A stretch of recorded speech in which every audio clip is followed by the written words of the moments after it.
En este segundo capítulo, Atención y evolución humana, los subtítulos son La historia natural del género humano, Inteligencia y atención, y Cerebro, tecnología y sociedad.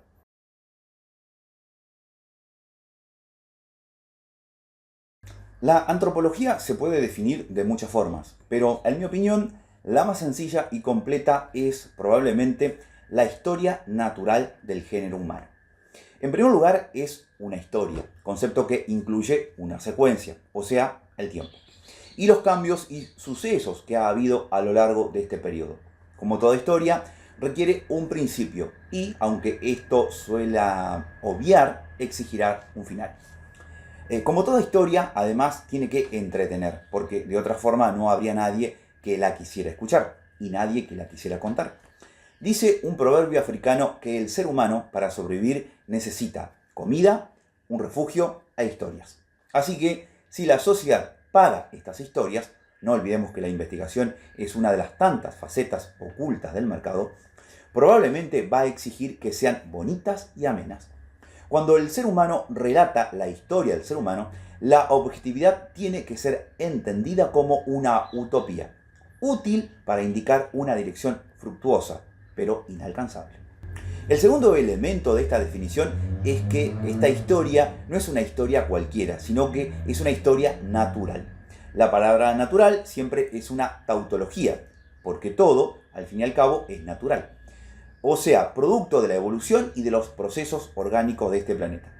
Pero el adjetivo quiere subrayar que, en este caso, no es una historia que va de reyes, caballeros y damiselas, sino de plantas y de animales, de moléculas y de genes, de ecología y de adaptaciones. Entonces la secuencia de esta historia es una secuencia de especies.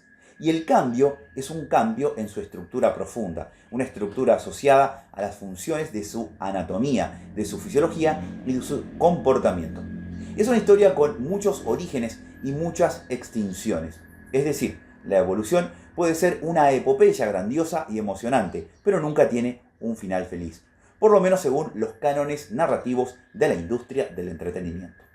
El tercer elemento es el género humano. En este caso, género es un rasgo de la taxonomía, la disciplina que se ocupa de poner orden y etiquetas a las especies actuales y extintas. La unidad más famosa de los esquemas taxonómicos es la especie, que se supone que es la unidad funcional de la evolución. En realidad, más allá de la teoría, es una unidad convencional, como todas las otras. Por un lado, definir el mismo concepto de especie es meterse en un berenjenal que hasta ahora ha dado resultados útiles pero muy arbitrarios. De hecho, todavía no hay un acuerdo sobre qué es una especie, probablemente porque se otorga demasiado peso a esta categoría y porque a menudo se sigue pensando que es algo real, un ladrillo efectivo de la estructura evolutiva, cuando las muchas discusiones y peleas infinitas sobre su definición demuestran sencillamente que no lo es. Unas cuantas definiciones tradicionales apelan al hecho de que los miembros de una especie son interfértiles, o sea, que se pueden cruzar y reproducirse entre ellos. Pero tampoco hay que ser muy tajante, porque muchas especies distintas, pero que son afines, y en primates los ejemplos son muchos, se cruzan de hecho en situaciones naturales y producen descendencia fértil, a pesar de representar modelos biológicos bastante diferentes, resultados distintos y distintas historias evolutivas, y que por ello se merecen un nombre diferente. Al mismo tiempo, hay que decir que la selección en realidad casi nunca actúa sobre una especie entera, sino sobre una o sobre alguna de sus poblaciones, que son las que comparten no solamente genes parecidos, sino que además comparten los mismos desafíos ambientales. Con lo cual, la importancia de la especie como elemento integral del proceso de cambio es todavía más incierta. Digamos que una especie representa un modelo biológico suficientemente homogéneo, cuya homogeneidad es el resultado de una capacidad de apareamiento y reproducción entre todos sus individuos, capacidad que de hecho se transforma en un flujo continuo de genes entre ellos. Pues bien, especies evolutivamente cercanas son variaciones sobre un esquema algo más general pero bien definido, y aquí es donde entra el nivel taxonómico superior de género.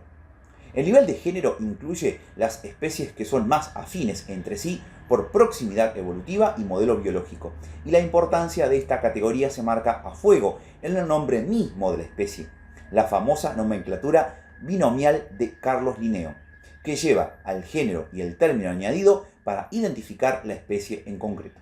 Así nosotros, Homo sapiens, somos una especie Homo sapiens del género Homo, a pesar de que la palabra humano se emplea en contextos muy diferentes y que muchas veces se usa incorrectamente para referirse solo a los humanos modernos. En realidad es un término que abarca todo el género Homo, que para ello muchas veces se define como el género humano. Así pues, nuestra historia, por supuesto natural, atañe al género humano, lo cual nos enlaza directamente con la paleontología, es decir, la disciplina que se ocupa de investigar las especies extintas. Es una historia que tiene orígenes inciertos y borrosos, aunque probablemente empieza en África, hace alrededor de 2 millones de años, cuando una especie o una población de algún género más antiguo, probablemente el género Australopithecus, experimentó un cambio drástico en muchos aspectos, como especializarse radicalmente en la postura bípeda, desarrollar un cerebro bastante más grande o empezar a vincular su ecología con la producción y uso de herramientas. A lo largo de estos 2 millones de años, el linaje humano ha producido especies distintas, que se han alternado y han coexistido con dinámicas que no conocemos muy bien. Además, si ya es bastante difícil aclarar qué es una especie cuando se habla de animales vivos, no digamos las dificultades que surgen cuando solo se pueden trabajar con fósiles, es decir, cuando la información se limita al esqueleto, a pocos fragmentos y a pocos individuos. Tenemos también que recordar que la paleontología humana es la disciplina estrella en el mercado de las historias acerca de nuestro pasado, por lo que a las incertidumbres y confusiones sobre el concepto de especie hay que añadir un negocio donde nombrar especies implica atraer medios de comunicación, puestos de trabajos y financiaciones, lo cual enturbia todavía más el panorama taxonómico con que al final tenemos que trabajar. Las propuestas sobre la variabilidad del género humano son, de hecho, de las más dispersas, con unos autores que proponen 2 o 3 especies a lo largo de estos 2 millones de años, y otros que estiran la previsión hasta 12 y pico. No es posible saberlo, de modo que hay que apelar a la cautela y la humildad y a la sabiduría responsable para evitar afirmaciones tajantes. Digamos que por lo menos podemos pensar en 4 o 5 especies bastante conocidas, aunque con fronteras borrosas y una anatomía que genera más preguntas que respuestas. Veamos la figura número 1, filogenia del género humano. El género humano Homo tiene alrededor de 2 millones de años y por lo menos 4 o 5 especies reconocidas. La especie Homo habilis, propuesta como la primera especie humana hace unos 50 millones de años, no ha resultado ser una especie muy fiable, porque probablemente sus fósiles proceden de especies distintas y no necesariamente de nuestro género. De todas formas, en este preciso momento la muestra es la única viviente, muestra que todas las otras están curiosamente difuntas. Por lo que atañe a nuestra especie, Homo sapiens, también suponemos que su origen es africano y se remonta a hace unos 200.000 o 300.000 años. No tiene que haber sido un origen muy lineal, porque por entonces había probablemente muchas poblaciones distintas y aisladas que se mezclaban continuamente. Pero, sea como fuere, en un momento dado encontramos fósiles que delatan la probable pertenencia a nuestro linaje, sobre todo por los rasgos de la cara. Estos primeros humanos modernos, curiosamente, tenían una anatomía del cerebro y del cráneo neural no muy distinta a la de los neandertales, y su tecnología era también particularmente similar. Pero se da el caso de que luego, en los últimos 100.000 años, vemos en nuestra especie un cambio tanto cultural, un aumento de complejidad tecnológica increíble que va desde el sílex hasta un pendrive, como macroscópico a nivel cerebral. En particular, la corteza parietal del cerebro se hace más grande y compleja, y hay también quien apuesta por un aumento del tamaño de las regiones temporales y del cerebelo. Todo ello contribuye a dar una forma redondeada a nuestra cabeza, que además de este gran tamaño, presenta esta globularización más que vistosa. Ahora bien, no hay acuerdo sobre el patrón de aumento de la complejidad tecnológica en los humanos modernos, y si hay quien sugiere un esquema más gradual, otros parecen detectar cambios más puntuales y repentinos. y además tenemos una cantidad muy escasa de fósiles de este periodo, lo cual tampoco permite analizar esta globularización con muchos detalles estadísticos. Pero, pese a toda esa incertidumbre, existe una evidencia muy general. Es solamente en los últimos 150 o 100.000 años cuando observamos un aumento de complejidad destacable en la anatomía cerebral y en el comportamiento de nuestra especie.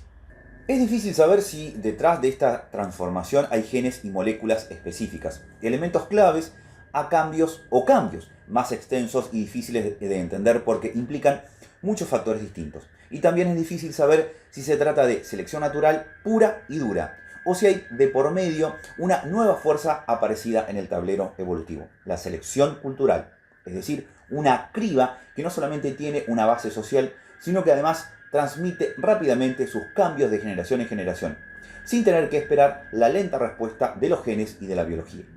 Es difícil porque las dos selecciones usan elementos comunes y se influyen una a otra, mezclando sus efectos. La biología moldea la cultura, pero también la cultura moldea la biología, canalizando tendencias y necesidades. Así que es mejor no sacar la varita mágica apuntando a genes milagrosos o adaptaciones ocultas y limitarse a reconocer este aumento de complejidad valorando los diferentes elementos que, más allá de causas y consecuencias, pueden haber estado involucrados.